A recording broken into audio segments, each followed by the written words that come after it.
Hello everyone, मैं आपका chemistry mentor DP Singh, career infinity classes, Kakadeo Kanpur. तो चलो बच्चों, मैंने लास्ट टर्न पे आप लोगों को कुछ थर्मल स्टेबिलिटी के बारे में बताया था ट्रिक से, राइट। और मैंने कहा था कि ट्रिक से बता रहे हैं और उसके बाद हम लोग ट्रिक के अलावा मैं नेक्स्ट वीडियो में उसका रीज़न भी अपलोड करूंगा, उसके रीज़न के सहित मैं बताऊंगा अगले 10 मिनट के वीडियोस में। ये मैंने बताया था बच्चों आप लोगों को, और बोला भी था, ठीक है। तो हम लोगों को बिल्कुल भी अपना मोरल डाउन नहीं करना है, हम लोगों को डिटरमाइंड रहना है, क्योंकि अगर हम मन से हार नहीं मानते हैं तो समझ लीजिए हमारी जीत सुनिश्चित होती है, ठीक है। तो ये आपका मोटिवेशनल कोट है कि अगर आप कभी मन से नहीं हारते हैं तो ये समझ लीजिएगा कि आपकी जीत पक्की है, आपकी जीत निश्चित है, राइट। तो चलो हम लोग आते हैं अगले कंटेंट पर, उसके एक्सप्लेनेशन पर। और ये आपके सामने थर्मल स्टेबिलिटी है बच्चों। कभी भी हम देखते हैं कि थर्मल स्टेबिलिटी जो होती है वो हम एक्सप्लेन करते हैं दो पार्ट से। पहला पार्ट जो होता है वो होता है हमारा लैटिस एनर्जी, और जो सेकंड होता है वो होता है हमारा कौन सा, आयनिक पोटेंशियल।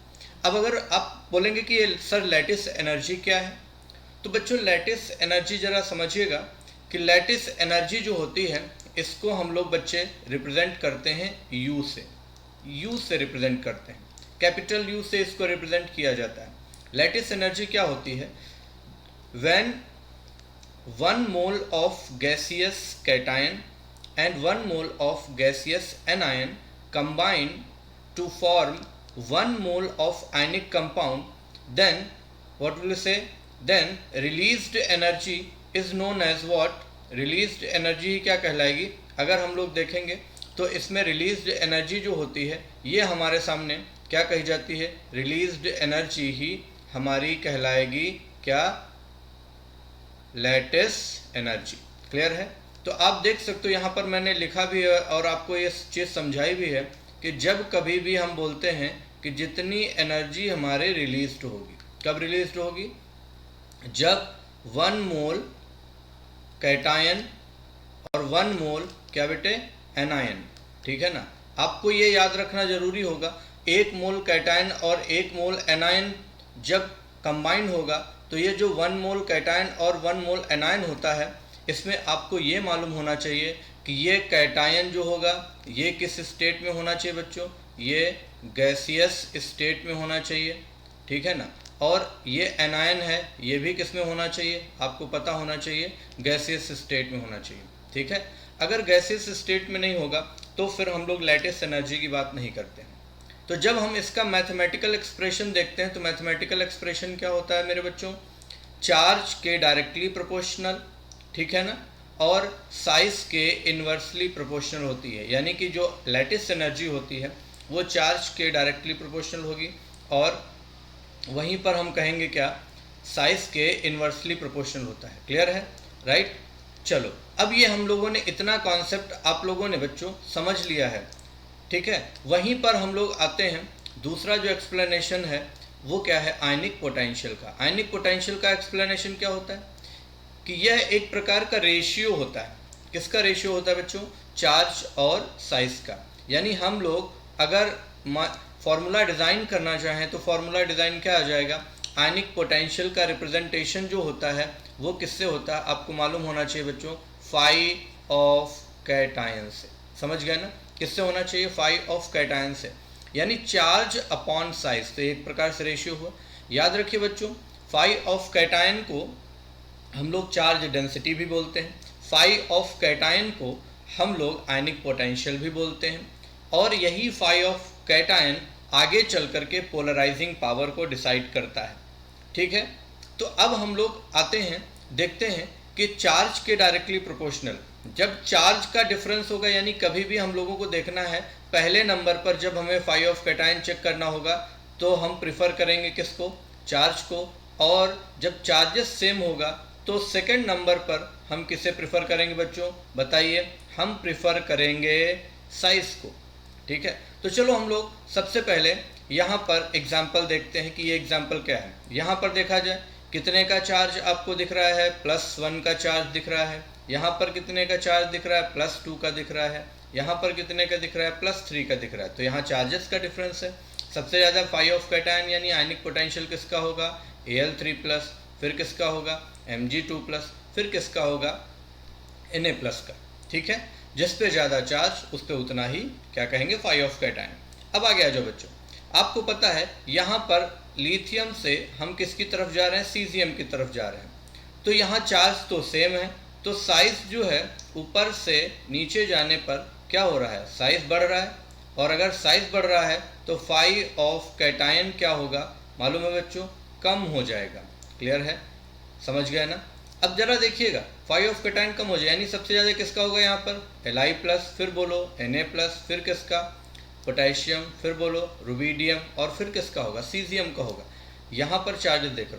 अब इधर आ जाते हैं, लैटिस एनर्जी देखो कैसे निकालते हैं। पहले हमें क्या देखना है, चार्ज देखना है, फिर हमें क्या देखना है, साइज देखना है। ठीक है बच्चों, तो देखिएगा हम यहाँ पर देख रहे हैं फ्लोरीन के ऊपर जो चार्ज होता है, हम जानते हैं फ्लोरीन के ऊपर कितना होता है, -1 का होता है।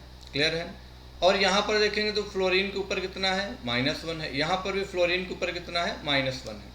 लिथियम के ऊपर यहाँ पर कितना चार्ज है, +1 है। यहाँ पर कितना है, +2 है। यहाँ पर कितना है, +3 है। बताइए, चार्ज के अकॉर्डिंग जब देखोगे तो सबसे ज़्यादा किसका हो जाएगा, ये हुआ, फिर कौन हुआ, ये वाला हो गया, और सबसे कम कौन हुआ, ये हो गया। यहाँ पर देखते हैं, इस पर +1 चार्ज है, राइट, Li+। Na पर कितना है, +1 है। पोटेशियम पर कितना है, +1 है। रुबिडियम पर कितना है, +1 है। अब आप देखिए ध्यान से, चार्जेस तो सेम हो जाएंगे, तो अब हम क्या प्रेफर करेंगे, साइज को प्रेफर करेंगे। तो सबसे छोटा साइज जिसका होगा, लैटिस एनर्जी उसकी ही ज़्यादा होगी। किसका हो जाएगा, LiF, फिर NaF, और उसके बाद ये। यानी कि जितनी ज़्यादा लैटिस एनर्जी होगी उतनी ही ज़्यादा हम कहेंगे क्या, वहाँ पर स्टेबिलिटी होगी। स्टेबिलिटी का मतलब है वहाँ पर हम उसको गर्म करके आसानी से तोड़ नहीं सकते हैं। ठीक है, अगर यहाँ पर LiF और RBF में दोनों में कंपेयर करके आपसे बोला जाए कि यहाँ पर कौन ईजिली ब्रेक हो जाएगा, तो आप किसको बताएंगे, जिसकी स्टेबिलिटी कम हो जाएगी, यानी कौन ईजिली ब्रेक हो जाएगा, यहाँ पर RBF। यानी बहुत मेहनत किस में लगेगी ब्रेक करने में, हीट करके LiF में लगेगी। ठीक है बच्चों, कोई इसमें प्रॉब्लम तो नहीं। यहाँ पर आपको ये कॉन्सेप्ट याद रखना है, बहुत इंपॉर्टेंट कॉन्सेप्ट है, स्टेबिलिटी। जब भी कभी हम स्टेबिलिटी लैटिस एनर्जी के बेसिस पर देखेंगे तो लैटिस एनर्जी के बेसिस पर स्टेबिलिटी प्रोपोर्शनल होती है।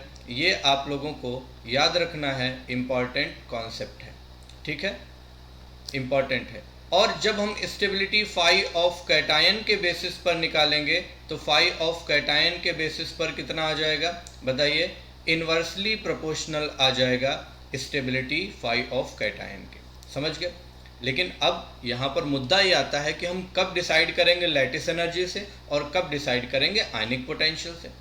फैक्ट है ना। तो हम लोगों को अब सोचना है कि ये डिसीजन हम लोगों को कब लेना है कि थर्मल स्टेबिलिटी हम लैटिस एनर्जी से निकालेंगे या आयनिक पोटेंशियल से।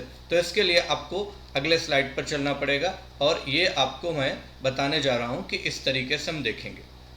समझना जरा, यहाँ पर आपको मैं बताने जा रहा हूँ कि कब आप डिसाइड करेंगे लैटिस एनर्जी से। इसके पीछे आपको मालूम होना चाहिए, लैटिस एनर्जी से हम थर्मल स्टेबिलिटी तब चेक करते हैं जब वहाँ पर एनायन कैसा होगा। हम कह सकते हैं, मैं यहाँ पर आपके लिए लिख भी देता हूँ, व्हेन साइज ऑफ एनायन या फिर कौन सा नेगेटिव आयन इज स्मॉल, यानी कि जब स्मॉल होगा तब हम कहेंगे कि हम लैटिस एनर्जी से स्टेबिलिटी निकालेंगे। और क्या होना चाहिए, और क्या होना चाहिए, मोनो एटॉमिक होना चाहिए। कैसा होना चाहिए, मोनो एटॉमिक होना चाहिए। यानी कि अगर हम देखेंगे तो एनायन अगर नेगेटिव का होगा या फिर स्मॉल होगा, ठीक है ना, नेगेटिव एनायन यानी नेगेटिव आयन कैसा हो, स्मॉल हो, स्मॉल होने के साथ साथ कैसा हो, मोनो एटॉमिक होगा, तो हम इसी से निकालेंगे। मोनो एटॉमिक का मतलब क्या हो जाएगा, 1 मिनट के लिए ज़रा समझ सकते हो। मोनो एटॉमिक जैसे कौन सा हुआ, H माइनस हुआ, जैसे कौन सा हुआ आप जान सकते हो, जैसे कौन सा हुआ F माइनस, और वहीं पर देखा जाए तो क्या हो जाएगा O2 माइनस, और यहीं पर कैसा है N3 माइनस, ठीक है ना। अब इसी को अगर याद करना है तो आप ऐसे याद कर सकते हो, है फोन, ठीक है ना। है फोन, है मतलब क्या हो जाएगा, है मतलब हो जाएगा हाइड्रोजन, फोन मतलब क्या हो जाएगा फ्लोरीन, राइट, ऑक्सीजन, और ना से नाइट्रोजन। ऐसे जब होंगे तो हम लैटिस एनर्जी से स्टेबिलिटी को डिसाइड करेंगे, ठीक है ना, क्लियर। आयनिक पोटेंशियल में अगर देखेंगे तो कब हम आयनिक पोटेंशियल से स्टेबिलिटी निकालेंगे, उसके लिए ज़रा देखिएगा कि यहाँ पर क्या हो जाएगा, जब when size of negative ion is कैसा हो, लार्ज हो, कैसा हो बोलो, लार्ज हो। तो जब लार्ज होगा तो हम क्या कहेंगे बताइए, लार्ज हो और कैसा हो, पॉली एटॉमिक हो, ठीक है ना, कैसा हो, पॉली एटॉमिक हो। तब हम लोग क्या कहेंगे, पॉली एटॉमिक का मतलब पॉली एटॉमिक में कौन कौन से आ जाएंगे, आप देखिएगा ये काफ़ी इंपॉर्टेंट पॉइंट है। पॉली एटॉमिक में आप याद रखिएगा कैसा हुआ I माइनस है, और कौन सा हो जाएगा CO3 2 माइनस, CO3 2 माइनस, और कौन सा है NO3 माइनस। अब कहोगे ये I माइनस तो मोनो एटॉमिक है, फिर भी हमने इसमें ले लिया, तो क्यों हमने लिया, क्योंकि इसका साइज जो कैसा है वो लार्ज है। साइज कैसा हो गया, लार्ज हो गया, लार्ज साइज की वजह से हम ऐसा करेंगे, ठीक है ना। तो अब आपको कंपेयर कर लिया होगा, तो अब यहाँ पर ये एग्जाम्पल्स दिए हैं और ये एग्जाम्पल्स आपको करने हैं। तो चलो हम लोग एग्जाम्पल्स करते हैं इन्हीं बेसिस पर। स्मॉल साइज होगा तो लैटिस एनर्जी ज़्यादा होगी, ये देखिए ये ऑर्डर हो जाएगा स्टेबिलिटी का और लैटिस एनर्जी का। इसमें देखा जाए तो ये फ्लोराइड है, आयनिक कंपाउंड है, इसमें भी ऑर्डर क्या हो जाएगा, सबसे ज़्यादा LiF, फिर NaF, फिर KF, फिर RbF, और फिर कौन सा CSF। यहाँ पर देखा जाए तो ये देखिए Na2O, K2O, Rb2O और CS2O, ये हो गया ना। तो ये हम स्टेबिलिटी जो लगा रहे हैं ये लैटिस एनर्जी से ही तो हम लोग सॉल्व कर रहे हैं, lattice energy proportional to the stability, clear है ना।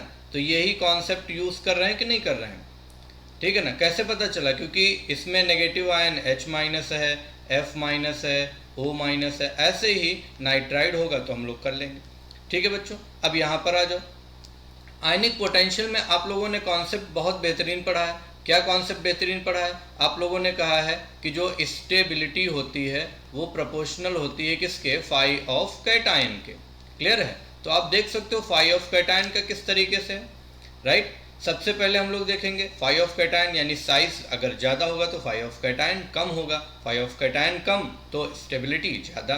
तो यहाँ पर देखिए ये वाला हो गया स्टेबल, समझ रहे हैं, सबसे कम कौन हो गया LiI, उसके बाद देखो ये होगा, फिर ये होगा, क्लियर है ना, उसके बाद ये हो जाएगा, और इस तरीके से लीस्ट स्टेबल कौन हुआ Li2CO3। सल्फेट्स में देखेंगे तो यहाँ पर ये देखिए सबसे ज़्यादा स्टेबल ये हुआ, क्लियर है ना, MgSO4 हुआ, BeSO4 हुआ। उसके बाद परऑक्साइड, आप याद रखिएगा ये जो मैंने परऑक्साइड दिए हैं इसमें O2 माइनस जो होता है बच्चों, O2 माइनस ये कैसा होता है, ये मोनो एटॉमिक नहीं, ये पॉली एटॉमिक होता है, ठीक है ना। तो O2 माइनस ये कैसा हो जाएगा, आपको मालूम होना चाहिए कैसा हो जाएगा, पॉली एटॉमिक हो जाएगा, क्लियर है ना। तो याद रखना है आप लोगों को, पॉली एटॉमिक होगा। तो जो पेरोक्साइड आयन होता है वो पॉली एटॉमिक होता है, क्लियर है, तो याद रखिएगा। ऐसे ही देखा जाए जो सुपर ऑक्साइड होता है वो भी कैसा होता है, पॉली एटॉमिक। तो इसमें कौन ज़्यादा होगा, CS2O2, फिर कौन Rb2O2, उसके बाद K2O2, उसके बाद Na2O2, ठीक है।